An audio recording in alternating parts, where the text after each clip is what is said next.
24 മണിക്കൂറും ഫോണും വെച്ചും കൊണ്ടിരിക്കുന്നു. ചെറുക്കം കിടന്ന് കഷ്ടപ്പെട്ടുണ്ടാക്കി കൊണ്ടുവരണം. അതൊക്കെ ഇത് തന്നെ ജോലി. 24 മണിക്കൂറും വീട്ടിൽ ജോലിയും ഒന്നും ചെയ്യില്ല.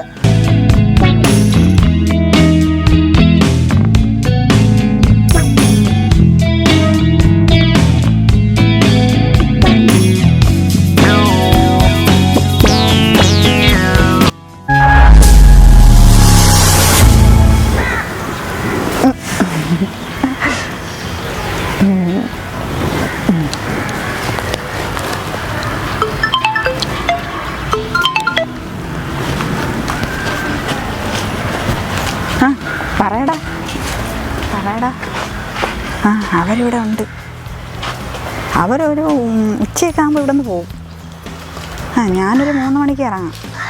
ചേട്ടൻ വരുമ്പോൾ ഒരു 8 മണിയൊക്കെ ആവും. ഓ ശരി, ഞാൻ റെഡിയായിട്ട് നിൽക്കാം. ഓക്കെ. അവർ നോക്കുന്നുണ്ട്, പിന്നെ വിളിക്കാം.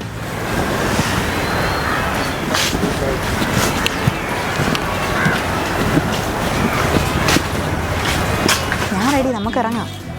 ഓക്കെ. നിനക്ക് പോടി. 3 മണിയാകുമ്പോൾ ഞാൻ പോകും. ഞാൻ ഇന്ന് പോണില്ല. നീ പോണാ ഞാൻ കാണിച്ചു തരാം. ഓ ശരി. എവിടെ കയറണേ?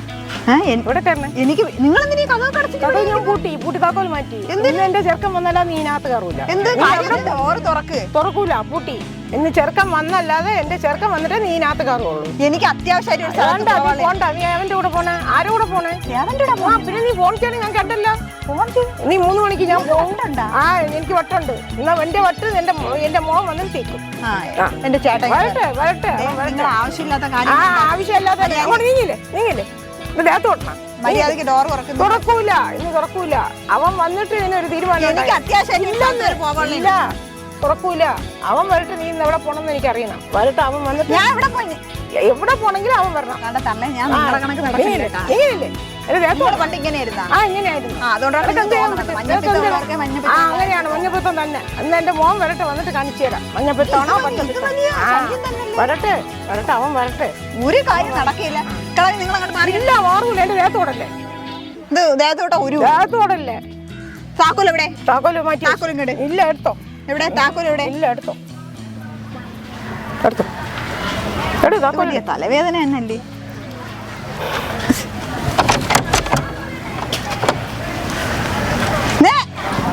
മാറൂല. നീ പോയി. ഞാൻ ആരെ വിളിച്ചെന്ന് പറഞ്ഞു? നിങ്ങൾ ആരെ വിളിച്ചെന്നാ ഉള്ളത്? അവൻ ഇന്ന് വരണം. വരുമ്പോഴറിയിക്കണം. ഞാൻ ആരെ വിളിച്ചെന്ന് പറഞ്ഞു? കാമുകനെ വിളിച്ചു. ആരെ വരുന്ന? കാമുകനാണോ വേറെ ആരെങ്കിലും? അവൻ വരട്ടെ. അവൻ വന്നിട്ട് എന്ത് ചെയ്യും? അവൻ വരട്ടെ. എന്റെ ഭർത്താവിന് എന്നെ വിശ്വാസം. എന്റെ മോൻ വരട്ടെ. മോൻ വന്നിട്ട് എന്തായിരുന്നു കുറെ നാളോട്ട് വരട്ടെ. ഇനി എത്രയൊക്കെ ഇതൊക്കെ പറഞ്ഞാലും ചേട്ടൻ എന്റെ കൂടെ നിൽക്കത്തുള്ളൂ. കാണാം നമുക്ക്. വരട്ടെ. എന്റെ ചെറുക്കൻ പറഞ്ഞു തീരുമാനം. ചേട്ടൻ നേരത്തെ വന്നാ കണ്ടില്ലേ? എനിക്ക് പുറത്തോട്ട് പോകാൻ വേണ്ടി ഞാൻ ഡ്രസ്സ് മാറാൻ ചെന്നപ്പോ ഈ കഥ പോലെ അടച്ചു കുറ്റിയിട്ടിട്ട് അവരിവിടെ ഫ്രണ്ടിൽ കയറി നിൽക്കണം. ഇല്ല, അമ്മ എങ്ങനെ കാണിച്ചിട്ടുണ്ടെങ്കിൽ നീ എന്തെങ്കിലും തെറ്റ് ചെയ്തിട്ടുണ്ട്. ഇപ്പൊ അങ്ങനെ ഫോൺ വിളിച്ച് അവിടെ നിന്ന് എവള് യാവനെ ഫോൺ വിളിച്ചിട്ട് പറയണം അവര് 3 മണിക്ക് പോകും. ഞാൻ എന്നിട്ട് ചേട്ടനെ അവിശ്വസിക്കണ തന്നെ. നോക്ക്, ഞാൻ കോൾ ലിസ്റ്റ് കാണിച്ചു തരാം. എന്റെ അനിയനാണ് ഞാൻ വിളിച്ചേക്കണത് ആ നേരത്ത്. അറിയാമോ? എവര് അമ്മ വയ്യാത്ത ആളാണ്. നിനക്ക് അമ്മയെ നോക്കിക്കൂടെ? നീ എന്തിനാ അമ്മയുടെ ഇങ്ങനെ കിടന്ന് കുസ്തി പിടിക്കുന്നത്? എന്തിനാ ഇറങ്ങി വരാന്നാ? ഞാൻ വിളിച്ചോടാൻ പോണ വയ്യാത്ത ആളല്ലേ. നിനക്ക് ഒരു അമ്മയും അച്ഛനും ഉള്ളതാണ്. അപ്പൊ നീ അങ്ങനെ സംസാരിക്കുന്നത് ശരിയല്ല. ഈ അമ്മയുടെ എന്റെ അമ്മയച്ഛനും ചുമ്മാ ആവശ്യമില്ലാതെ എവിടെ ആറ്റി കൊണ്ട് തള്ളാൻ പോണ? കൊണ്ട് കളഞ്ഞാൽ കൊള്ളാം. ഞാൻ ഇട്ടുകൊണ്ട സാധനങ്ങളെല്ലാം എനിക്ക് കിട്ടണം. അതവിടെ നിൽക്കട്ടെ. ഈ ഒരു കാര്യം നോക്ക്. ഈ സമയത്ത് നിങ്ങൾ ഈ കിടന്ന് അലക്കാതെ എന്റെ കാര്യങ്ങൾ നോക്കട്ടെ. 4 ദിവസം ഞാൻ എന്റെ അനിയനാണ് ഫോൺ കോൾ ചെയ്തത്. ഇത്ര മിനിറ്റ് 20 മിനിറ്റ് ഞാൻ വിളിച്ചിട്ടുണ്ട്. നോക്ക്, എന്റെ അനിയനാ. പിന്നെ അല്ലാതെ നോക്കാൻ തോന്നുന്നു. അതിനാണ് ഇവർ ഇങ്ങനെ ആവശ്യമില്ലാതെ പറയുന്നത്. നാളെ ചേട്ടന്റെ ബർത്ത്ഡേ ആയതുകൊണ്ട് സർപ്രൈസ് ഗിഫ്റ്റ് തരാൻ വേണ്ടി അവൻ രഹസ്യമായിട്ട് കൊണ്ടുവച്ചു. എന്റെ കൂടെ പറഞ്ഞൂടെ? അത് പിന്നെ സർപ്രൈസ് സർപ്രൈസ് അല്ലേ? ഞാൻ എന്തെങ്കിലും പറഞ്ഞാൽ അപ്പോഴും ചേട്ടൻ്റെ അടുത്ത് പറയും. ഫോണിൽ വിളിച്ചേക്കണ ആ സമയത്ത് വിളിച്ചേക്കണ നമ്മളെ സഹോദരനെയാണ് വിളിച്ചേക്കണത്. കാര്യമല്ലേ സഹോദരനെയാണ് വിളിച്ചേക്കണത്. കാരണം ഞാനൊരു കാര്യം പറയാം, ഇതേപോലത്തെ തള്ളമാരുടെ കൂടെ എനിക്ക് ജീവിക്കാൻ വയ്യ. ചേട്ടന് വേണമെങ്കിൽ ഒന്നെങ്കിൽ അമ്മയുടെ കൂടെ ജീവിക്കാം, അല്ലെങ്കിൽ ഇപ്പൊ എന്റെ കൂടെ ഇറങ്ങി വരാം. അത് നടക്കൂല. എന്നെ ഇത്രയും വളർത്തിയെടുത്തത് എന്റെ അമ്മയാണ്. അപ്പൊ ആ അമ്മേനെ നോക്കേണ്ട കടമയും നിനക്കുണ്ട്. ഇപ്പൊ നീ വിളിച്ചത് നിന്റെ സഹോദരിയാണെന്നുള്ള എനിക്ക് മനസ്സിലായി. എങ്കിലും ചേട്ടൻ ആദ്യം വന്നപ്പോഴത്തേക്ക് എന്നെ അവിശ്വസിച്ചില്ലേ? എന്ന് പറഞ്ഞിട്ട് കാര്യമല്ല. അതിന്റെ അമ്മ പറയുന്നതിൽ ഞാൻ കുറച്ച് കാര്യങ്ങൾ കേൾക്കണം. എന്തെല്ലാം പറയുന്നറിയാം ഞാൻ. പിന്നെ അപ്പൊ ഇത് നിങ്ങളൊന്ന് കളയും. ഇത് കളയും. എന്തെന്നറിയാം, ഇത് കയ്യിൽ കൂടെ ഇട്ട് പറയണേണ്ട. ഇങ്ങനെയുള്ള കുറെ കള്ളന്മാരുണ്ട് മനുഷ്യനെ നശിപ്പിക്കാൻ. അപ്പൊ അതിന് സഹോദരനെ വിളിച്ചൊരു സർപ്രൈസ് ആയിട്ട് ഗിഫ്റ്റ് തരാൻ വേണ്ടിയാണ്. അത് പറയല്ല, ഞാൻ പറയാനുള്ള അവസരം ചിലപ്പോൾ കൊടുത്തു കാണൂലായിരിക്കും. കൊടുത്തില്ല. ഞാൻ ഇവിടെ നടയിലല്ലേ ഇരുന്നത്. കഴിഞ്ഞ വർഷം ഇതുപോലെ സർപ്രൈസ് തരാന്ന് പറഞ്ഞിട്ട് ഞാൻ വിളിച്ചു പറഞ്ഞ കാര്യം ഇവർ അതുപോലെ ചേട്ടനെ വിളിച്ചു പറഞ്ഞു.